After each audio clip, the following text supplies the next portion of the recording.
네, 수험생 여러분 수고 많으셨습니다. 수능 시험 끝났습니다.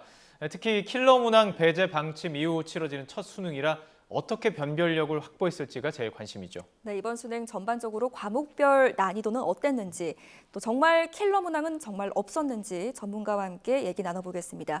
임성호 종로학원 대표 나오셨습니다. 어서 오십시오. 네, 안녕하십니까. 자, 이제 다 끝났죠. 이제 끝나고 지금 귀가하는 시간 정도 될 것 같은데 지금 계속 정보도 들으시고 현장의 목소리 듣고 계실 것 같은데 전반적으로 지금 난이도 어떻게 평가하고 계세요?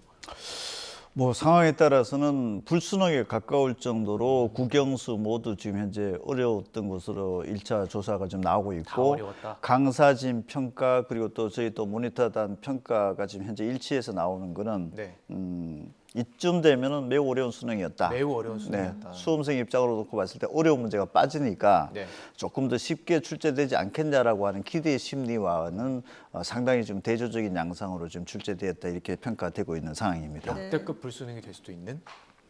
예. 지금 뭐 예. 국어, 수학, 영어, 예. 절대평가 영어 과목까지도 지금 이제 어렵게 출제되었고 예. 탐구 과목은 아직까지 좀 집계가 좀 진행 중에 있는 네. 상황인데 예. 상황에 따라서는 전반적으로 최근 통합수능 3년 차인데 예. 지난해에는 어떤 국어가 다소 좀 쉽게 출제되었고 영어도 어느 정도 좀 쉽게 출제되었다 이렇게 평가될 수 있는데 금년도에는 국어, 영어, 수학 모두 고난도 킬러 문항에 빠지면서 네. 어떤 변별력이라든지 뭐 물수능에 대한 우려 이런 부분들이 있었는데 그런 부분들은 지금 현재 전혀 나타나지 않고 있다 이렇게 볼 수 있습니다. 네, 이번 수능 킬러 문항이 정말 없을지가 제일 초미의 관심사였습니다. 모든 과목들에서는 킬러 문항이 정말 없었습니까?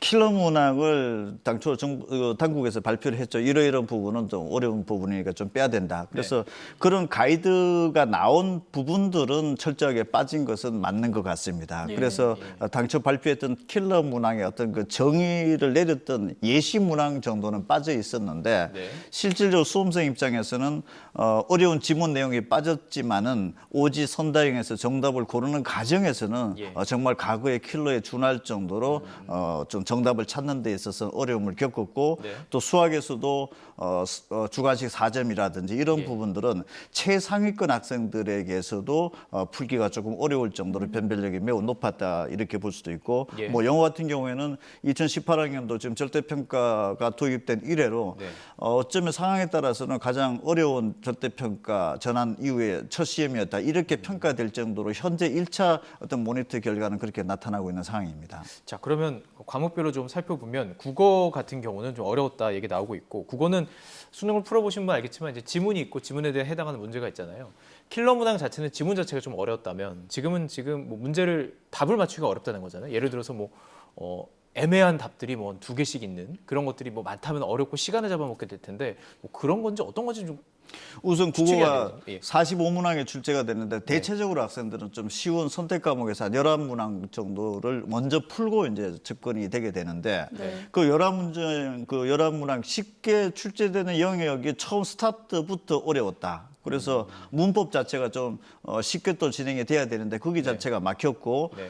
또 독서 지문 같은 경우에서는 4개 지문이 나왔는데 네. 그 4개 지문이 뭐 어렵고 쉽고에 상관없이 그 EBS랑 연계가 시켰기 때문에 사실 EBS 지문을 가지고 평가할 수는 없었죠. 네. 그런데 실제 선생님들도 그 문제를 풀어보는 과정을 제가 지켜봤을 때는 상당히 좀 시간 소요가 됐던 것으로 지금 제가 선생님도. 지켜보는 과정에서도 지금 제가 그렇게 하게 되었고 보통 이제 독서 지문이 어렵다라고 그러죠. 경제라든지 철학이라든지 과학기술 지문 이런 부분들이 평상시에 어려웠던 영역인데 오히려 문학 파트 선생님들께서 이 자체가 어렵다. 그래서 6개의 어떤 문학 지문이 나왔는데 네. 3개가 EBS로 연계가 되었지만은 실질적으로 오지선다형의 정답을 찾아가는 과정은 매우 어렵다. 예. 그래서 평상시에 쉽게 여기고 부담감이 없었던 영역이 국어 과목에서는 어렵게 전환이 된 거고 예. 평상시에 다소 좀 어려웠고 부담이 매우 컸던 영역인 독서 파트라 그러죠. 예. 그런 부분들은 지문의 내용은 EBS랑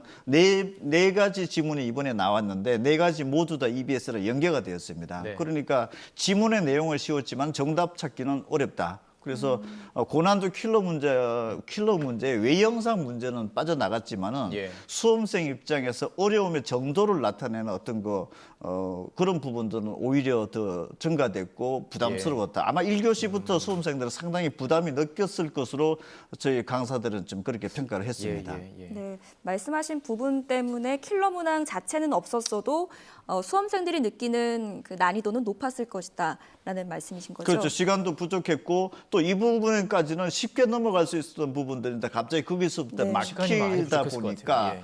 1교시 그 80분의 시간 안배라든지 이런 네. 부분들에 있어서 굉장히 당황스러웠을 것으로 추정이 됩니다. 수학은 어땠습니까? 수학은 9월 평가원 모의고사 때 비교적 그래도 변별력 있게 잘 출제된 것으로 보이죠. 다만 이제 9월 평가원 모의고사 때가 표준 점수 최고점 동점자 숫자가 2,500명이 넘었습니다. 네. 그러면은 많았던 거죠. 금년도에 반수생이 한 9만 명 정도를 감안을 했다라고 하면은 그 학생들이 만약에 봤었다라고 하면은 2,500명보다 훨씬 더 많은 학생들이 동점자 최고점에 위치를 했을 텐데 네. 그런 부분들을 의식을 했어서인지 주관식 4점 문항을 이번에 어렵게 배치를 했습니다. 예. 그래서 공통 과목에서 지금 현재 22번 어렵게 지금 출제된 것으로 나오기 때문에 예. 최상위권 학생들도 그 문제를 풀 수 있었던 학생들과 풀 수 없었던 학생이 변별이 될 정도로 일단 어려웠다. 킬러 문항으로 정의 내릴 수는 없지만 예. 수험생 입장에서 어떤 변별력, 정답률, 네. 부담적인 측면으로 놓고 봤을 때는 예. 그에 준하는 문제다 이렇게 볼 수도 있습니다. 그렇군요. 킬러 문항은 없지만 뭐 굉장히 어렵게 나온 것으로 이제 보고 있고 영어 혹시 어느 정도 얘기 나왔나요? 영어가 지난해 이제 90점 넘는 1등급이 7.8%가 나왔고 지금 2018학년도부터 지금까지 1등급이 가장 어렵게 출제됐던 것이 5.3% 나왔던 것이 지금까지는 가장 어려웠습니다. 그런데 9월 평가원 모의고사 때 4.4%가 나왔기 때문에 대단히 어려운 시험이었었죠. 네, 네. 그래서 영어도 어휘라든지 어려운 문장 구조라든지 이런 부분들이 다 빠졌음에도 불구하고 9월 평가원 모의고사 때 4.4%는 매우 어렵게 출제된 건데 네. 상식적으로 9월 평가 모의고사 때보다는 영어가 쉽게 출제될 것으로 기대를 상당히 했었었고 네. 또 9월 평가원 수준만큼 그렇게 어렵게 공부할 필요는 없지 않겠느냐라고 하는 메시지들도 상당히 좀 학생들에게는 전달이 되었던 상황인데 네네.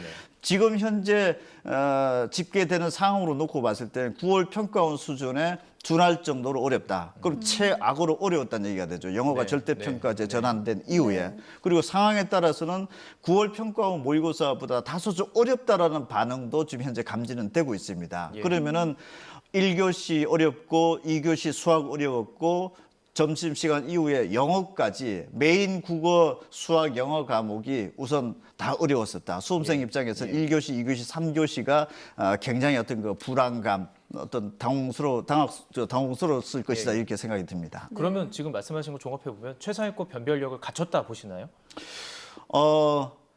금년도에 재수생들이 역대 뭐 규모고 또 반수생들이 최대 규모고 이러다 보니까 아마 평가원에서도 이런 어떤 그 N수생들의 학력 수준이 사실은 6월 평가원 모의고사 때 제대로 모니터를 할 수가 없었던 거죠. 네, 그러니까 이들의 학생들의 학력 수준 자체가 요즘 의대 쏠림이라든지 또 이과 상위권 학생들의 어떤 재수의 어떤 제도적 이런 것들이 많아졌기 때문에 이런 학생들을 다소 좀 지나치게 좀 의식을 하지 않았느냐라고 하는 1차 어떤 모니터 단계에서는 그렇게 감지가 되고 있습니다. 그래서 이들 학생들의 수준이 원체 높은 수준대 학생들이기 때문에 네. 그런 부분들을 감안을 해서 출제를 했는데 상황에 따라서는 지금 일반적으로 고등학교 3학년 수험생이라든지 평범한 수험생들의 입장으로 놓고 봤을 때는 네. 기대치와는 다소 조금 거리가 멀 정도로 좀 어렵다라는 반응이 지금 현재 나타나고 있습니다. 예. 네, 그러면 앞으로 입시 전략도 좀 달라져야 되지 않겠습니까?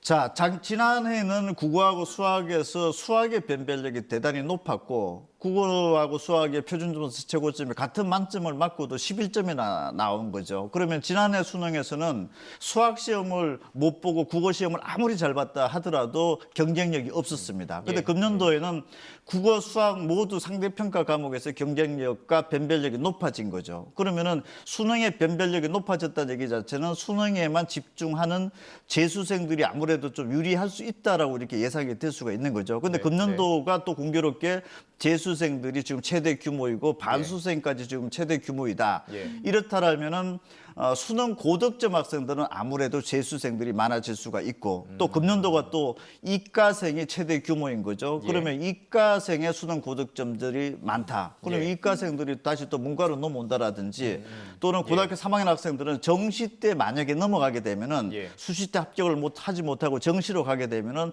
상당히 좀 어려움을 겪을 수도 있다. 이렇게 볼 수도 있죠. 예. 자, 그럼 이 킬러 문항 때문에 사실은 이거 없애라고 해서 없앤 거잖아요. 근데 킬러 문항을 없앴던 이유가 사교육에 너무 의존하게 된다, 배우자는 것에서 나온다. 그렇기 때문에 지금 했던 건데 킬러 문항 없이 이렇게 좀 어렵게 나오게 되면 다시 결국에는 사교육에 의존하거나 뭐 이렇게 되는 거 아닐까요? 어떻게 보십니까? 수능 출제 당국으로 봤을 때는 그 어려운 문제가 빠지면서도 변별력 있게 출제되었다라고 하는 부분들은 목표의 어떤 그 달성을 했다, 성공적으로 출제를 했다 이렇게 평가는 분명히 될 수 있을 것 같습니다. 그런데 예. 수험생 입장으로 봤을 때는 어려운 문제가 빠졌는데 더 어려워졌다. 이런 부분들을 이제 어떻게 앞으로 메시지를 받을 것이냐. 그리고 지금까지는 루틴하게 어려운 부분에 특정 영역들이 있었는데 예. 그러한 영역들은 조금 변화되고 쉬워지면서 평상시에 어렵다고 생각하지 않았던 부분들에 있어서 어렵게 전환이 된다라고 하면은 예측이 안 되는 거죠. 학습 예. 전략과 학습 방법을 찾는 데 있어서도 다소 조금 혼란스러울 수도 있는 부분들은 분명히 있는 것은 사실인 것 같습니다. 네, 알겠습니다. 자, 여기까지 듣도록 하겠습니다. 임성호 종로학원 대표와 함께 얘기 나눠봤습니다. 잘 들었습니다.